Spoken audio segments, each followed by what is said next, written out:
چنانچہ موسیٰ علیہ السلام نے دعا کی، اے اللہ یہ سرکش قوم اپنے معاہدے سے پھر گئے ہیں، اب ان پر ایسا دردناک عذاب نازل فرما جو ہماری قوم کے لیے واعظ اور آنے والوں کے لیے باعث عبرت ہو۔ اس مرتبہ اللہ نے ان پر شدید طوفان کا عذاب نازل فرمایا۔ اس خوفناک طوفان سے قوم فرعون کے گھر بار اور کھیت کھلیان تباہ و برباد ہو گئے، جبکہ حضرت موسیٰ علیہ السلام کی قوم کے مکانات اور زمینیں محفوظ رہیں۔ اس طوفان سے گھبرا کر وہ لوگ حضرت موسیٰ علیہ السلام کی خدمت میں حاضر ہوئے اور التجا کی، اے موسیٰ اپنے پروردگار سے دعا کیجئے یہ عذاب ہم سے دور فرما دے، ہم وعدہ کرتے ہیں کہ ہم ایمان بھی لے آئیں گے اور آپ کی قوم بنی اسرائیل پر لگائی گئی سب پابندیاں بھی ختم کر دیں گے۔ حضرت موسیٰ علیہ السلام نے دعا فرمائی تو اللہ تعالیٰ نے عذاب ٹال دیا اور ان کے کھیت کھلیان کو پہلے سے زیادہ ہرا بھرا کر دیا۔ یہ دیکھ کر قوم فرعون نے کہنا شروع کر دیا کہ یہ کوئی عذاب نہیں تھا بلکہ سیلاب کی شکل میں موسلادھار بارشیں تو ہمارے فائدے کے لیے تھی، جن کی وجہ سے ہماری زمینوں پر پیداوار میں کئی گنا اضافہ ہو گیا ہے۔ اس طرح ایک بار پھر انہوں نے موسیٰ علیہ السلام سے کیے گئے عہد و پیمان کو نظر انداز کر دیا اور کفر و سرکشی کی روش پر قائم رہے۔ اس عذاب کے بعد اللہ پاک نے ان پر ٹڈیوں کا عذاب نازل کیا۔ قرآن کریم نے اسے الجراد کے نام سے پکارا ہے۔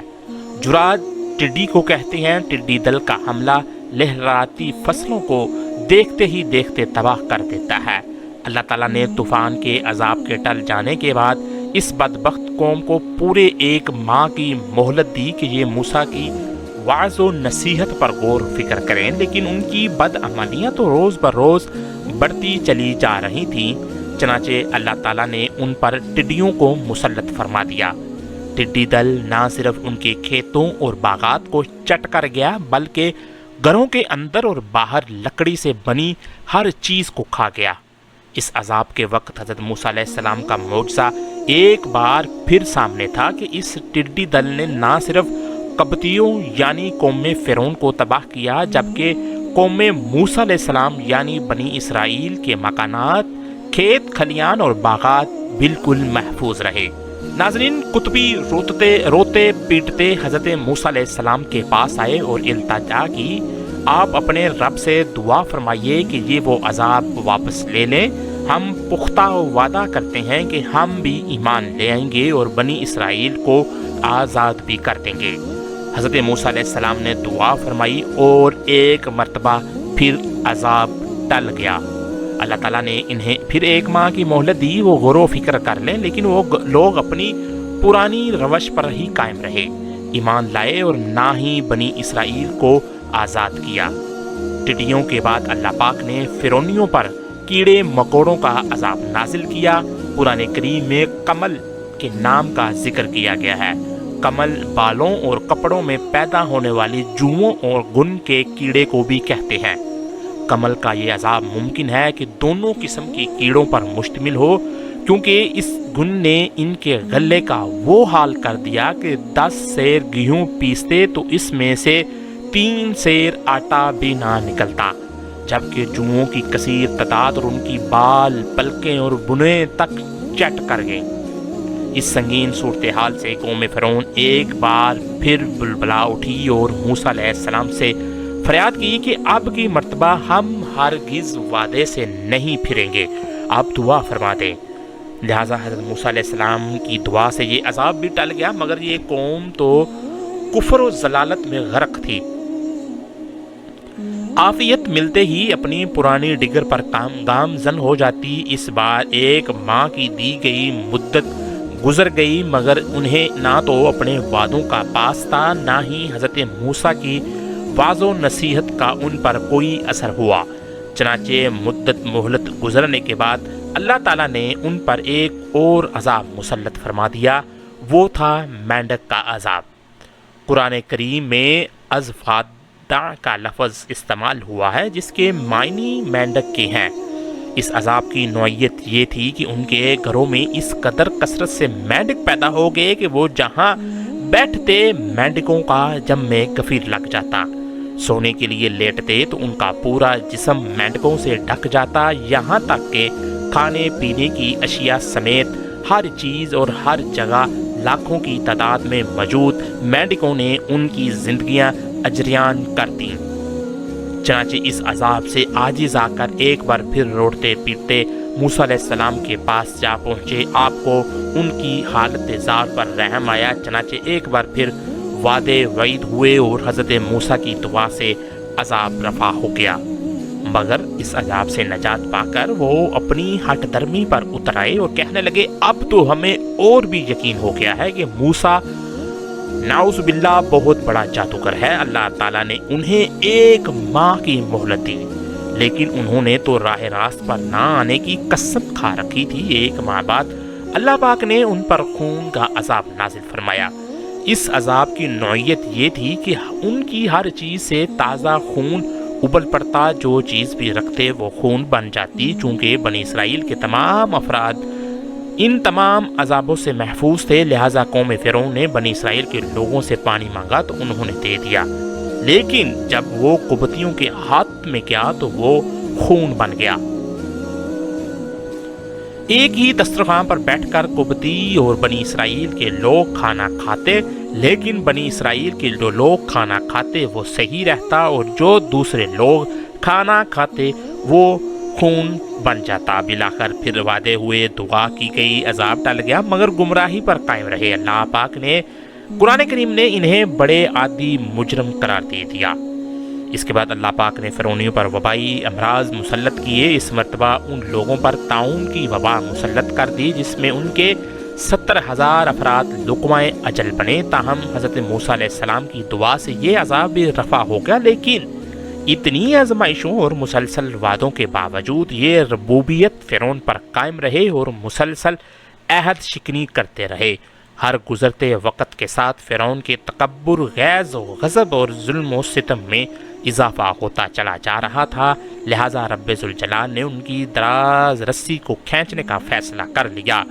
حضرت موسیٰ علیہ السلام کو حکم دیا کہ میرے بندوں کے لے کر راتوں رات نکل جاؤ۔ ناظرین، علامہ طبری رحمہ علیہ رحمہ بیان کرتے ہیں کہ اس حکم کے بعد حضرت موسیٰ علیہ السلام مرد عورتیں اور بچوں سمیت 6,30,000 سوار اور 20,000 پیادے لے کر 9 محرم بروز ہفتہ غروب آفتاب کے بعد مصر سے دریائے کلزم بحر احمر کے جانب روانہ ہوئے۔ فرعون جدید ہتھیاروں سے لیس اور 7 لاکھ سے زائد سواروں کے ساتھ ان کے پیچھے روانہ ہوا۔ بنی اسرائیل کے پیچھے فرعون کا سپاہ کا ایک سلاب اور آگے بپھری موجیں تھیں۔ پھر جب دونوں جماعتوں نے ایک دوسرے کو دیکھا تو موسیٰ علیہ السلام کے ساتھیوں نے کہا اے موسیٰ ہم تو پکڑے گئے۔ حضرت موسیٰ علیہ السلام نے کہا ہرگز نہیں، میرا رب میرے ساتھ ہے، وہ مجھے راہ بتائے گا۔ ہم نے موسیٰ کی طرف وحی بھیجی کہ دریا پر اپنی لاٹھی مارو۔ چنانچہ دریا پر لاٹھی مارنے سے 12 خشک راستے نکل آئے۔ بنی اسرائیل کے 12 قبیلے ان میں سے گزرے۔ یہ منظر دیکھ کر خوف زدہ فرعون نے بھی اپنا گھوڑا دریا میں ڈالا اور لشکر کو پیچھے آنے کا حکم دیا۔ فرعون اور اس کا لشکر جب بیچ دریا میں پہنچا تو اللہ تعالیٰ نے دریا کو روانی کا حکم دے دیا۔ دریا کے سب راستے آپس میں مل گئے۔ فرعون ڈوبنے لگا تو پکار اٹھا میں ایمان لے آیا، میں ایمان لے آیا موسیٰ اور ہارون کے رب پر، اس کے سوا کوئی معبود نہیں اور میں فرما برداروں میں سے ہوں۔ جواب ملا اب ایمان لاتا ہے، حالانکہ تو پہلے نافرمانی کرتا رہا اور مفسد بنا رہا، تو آج ہم تیری لاش کو پانی سے نکال لیں گے تاکہ تو ان کے لیے نشان عبرت ہو جو تیرے بعد ہیں، اور بہت سے لوگ ہماری نشانیوں سے بے خبر ہیں۔